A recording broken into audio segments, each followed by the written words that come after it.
Descriptions అమ్మా. First of all descriptions that's and త్రోమన్ tricks చెప్తానమ్మా, జాగ్రత్త విను. లేదమ్మా ఫస్ట్ క్వశ్చన్ బాగా అర్థం చేసుకోవాలి. ప్రశ్నను నెమ్మదిగా చదివి ఏమి అడుగుతుందో అది మనం అర్థం చేసుకోవాలి. కీవర్డ్స్ అండర్లైన్ చేయాలి. సో సింపుల్ ఇంట్రడక్షన్ ఇవ్వాలి. క్లియర్మా?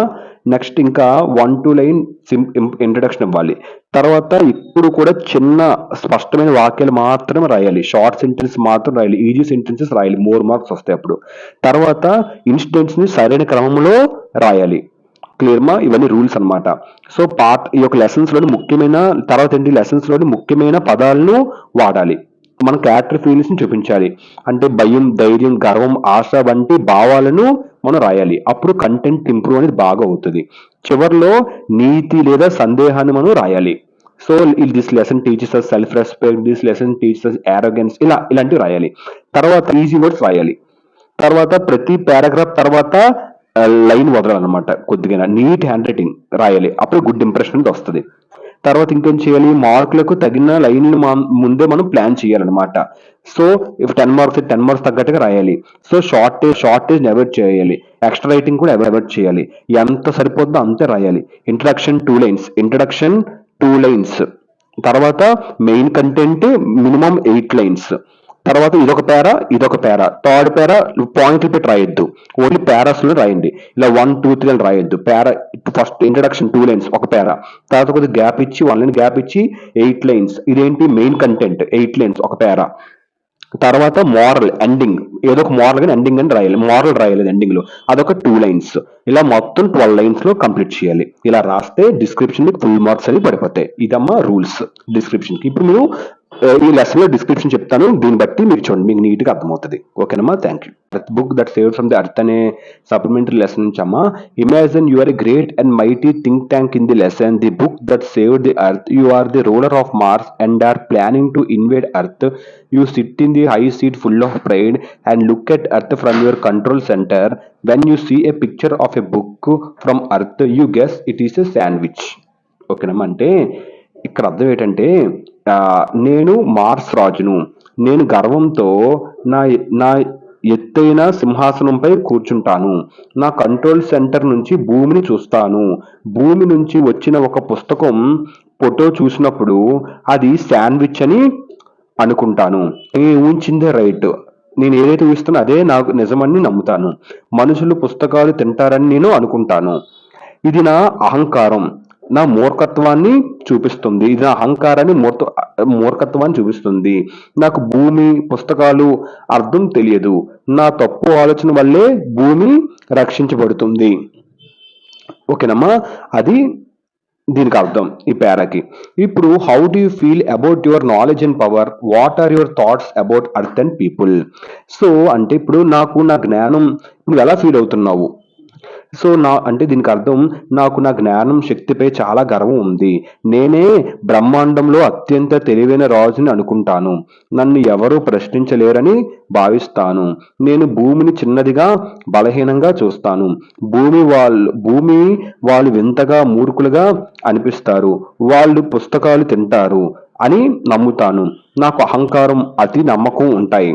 కానీ నిజానికి నా గర్వమే నన్ను అజ్ఞానిగా చేస్తుంది.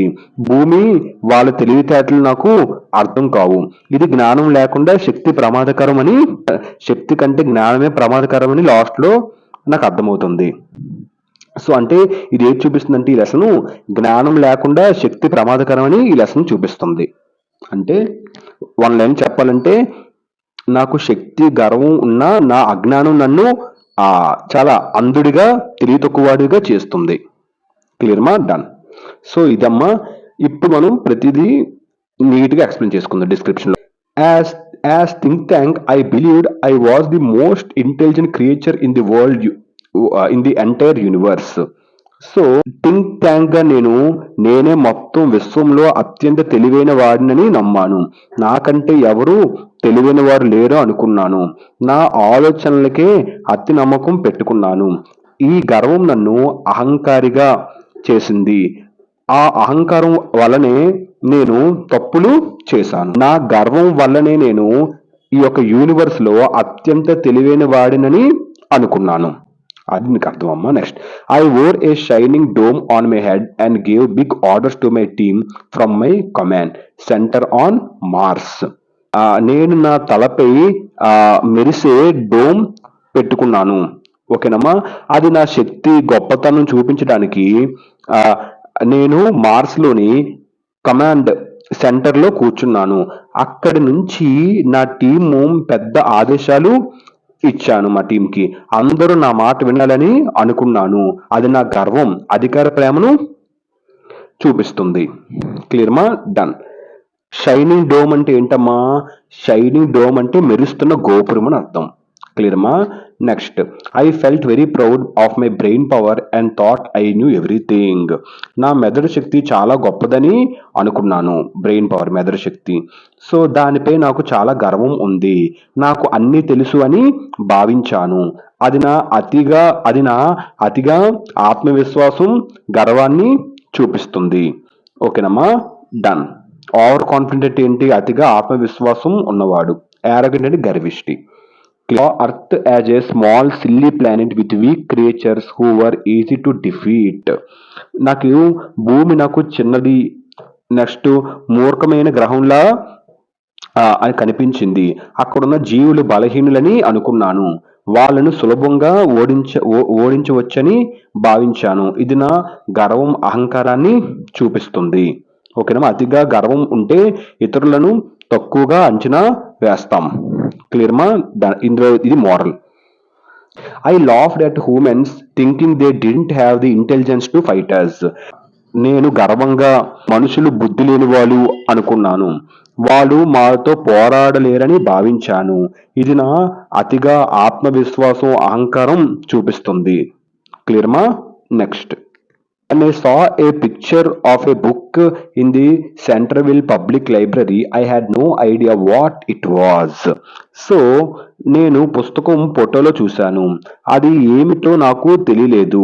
నేను ఎప్పుడూ పుస్తకాన్ని చూడలేదు. అది నేను తెలివైన వాడినైనా నిజమైన జ్ఞానం లేకపోయిందని చూపిస్తుంది. అజ్ఞానం మరియు అతి గర్వాన్ని చూపిస్తుంది. థింక్ ట్యాంక్ యొక్క తెలివి తక్కువతనం, గర్వాన్ని చూపిస్తుంది ఈ ఒక lesson. When I saw a picture of a book in a అయిపోయింది కదా. Next, still I didn't want to look foolish. నేను మూర్ఖుడిలా కనిపించకూడదని అనుకున్నాను. ఇతరులు నన్ను నవ్వకూడదని భయపడ్డాను. నేను తెలివైన వాడిగా కనిపించాలనుకున్నాను. ఇది నా గర్వం మరియు పరువు పోతుందనే భయాన్ని చూపిస్తుంది. So I guessed it was a sandwich. నేను మూర్ఖుడిలా కనిపించకూడదని అనుకున్నాను. అందుకే అది బుక్ చూసి శాండ్విచ్ అని ఊహించాను. అది నా తెలివి తక్కువతనం మరియు తెలివి తక్కువతనాన్ని నాకు చూపించింది. I felt confident but deep inside it was little unsure.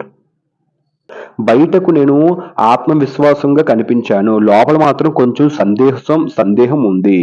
అంటే థింక్ ట్యాంక్ గర్వం వెనుక ఉన్న భూమిని ఈ వాక్యం థింక్ ట్యాంక్ గర్వం వెనక ఉన్న భయాన్ని చూపిస్తుంది. క్లియర్మా? Next, I didn't understand these objects on earth but I pretended I did. భూమిపై ఉన్న వస్తువులు ఏమిటో నాకు అర్థం కాలేదు, కానీ నాకు అన్ని తెలిసినట్లుగా నటించాను. ప్రెటెండ్ అంటే నటించడం. ఓకేనమ్మా. నా తెలివి తక్కువతనాన్ని దాచడానికి, నా అజ్ఞానాన్ని దాచడానికి చాలా చేశాను. అది నా నకిలీ ఆత్మవిశ్వాసం మరియు గర్వాన్ని చూపిస్తుంది. అంటే ఈ వాక్యం థింక్ ట్యాంక్ నిజంగా తెలియకపోయినా తెలివైన వాడిలా నటించినట్లు చూపిస్తుంది. I felt both proud and slightly nervous but I hid my fear because I wanted everyone to think I was the greatest. Greatest మీద ఆర్టికల్ పెట్టాలమ్మా. నాకు గర్వం అనిపించింది, అలాగే కొంచెం భయం కూడా అనిపించింది. ఆ భయాన్ని నేను దాచాను. ఇతరులు నన్ను చాలా ఎక్కువ గ్రేటెస్ట్ గా భావించాలని కోరుకున్నాను. ఇది నా నకిలీ ఆత్మవిశ్వాసం మరియు గర్వాన్ని చూపిస్తుంది. ఈ వాక్యం థింక్ ట్యాంక్ తన గర్వాన్ని కాపాడుకోవడానికి భయాన్ని దాచినట్లుగా చూపిస్తుంది. ఓకేనమ్మా? అది. సో ఇదమ్మా థింక్ థింక్ ట్యాంక్ కోసం రాయమంటే ఇలాగ రాయాలి. Word to word line to line explain చేస్తున్నామా డిస్క్రిప్షన్. సో మీకు అర్థమైంది అనుకుంటున్నాను. థ్యాంక్ యూ సో మచ్ అమ్మ. మొత్తం ఆల్ మోడల్ పేపర్స్ ఎక్స్ప్లెయిన్ చేశాను. కంప్లీట్ అయిపోయిందమ్మా description 37th Roman A. All the best for exams. Thank you.